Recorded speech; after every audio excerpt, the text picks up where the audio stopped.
سلام آقا، حالتونه؟ را قول داده بودیم به 1500 برسیم. آموزش ویدیو شلاقی رو میزنیم و امروز اومدیم با آموزش شلاقی.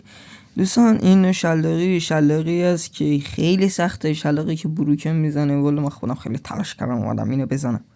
دوستان این شلاقی طوریه که همون جوری مثل اون موومنت، یعنی اصلاح جامپ مثلا نایف کانتون سایز سویچ کنید شلاقی، ولی این فرق داره. بعد از چند ثانیه که مثلا جامپ میزنید، خب نکنید شما جامپ رو میزنید، چند ثانیه که میگذره شما نایف و گانو سویچ میکنید که شلاقی بشه. این نه شلاقیه.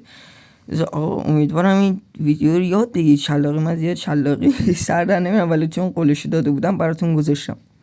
دوستان این یه شلاقی که سخت ترینش اینه و اینکه سریع قبل از اینکه چند ثانیه مونده به زمین برسید، یعنی چند ثانیه مونده به زمین برسید سریع شلاقی کنید.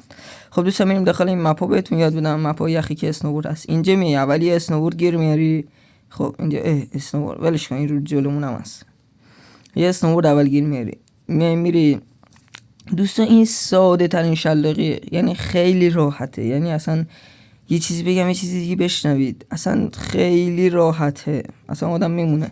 شما نگاه کنید سریع قبل از این که مثلا شما با اسنوبورد میرید، اسنوبورد لجند، با اسنوبورد میرید، این جامپ اسنوبورد میزنید، بعدش سریع خروج میزنید رو هوا که هستید، خروج دادن، بعدش سریع نکنید میزنید رو نایف، بعدش نکن میپره شلاقی میشه.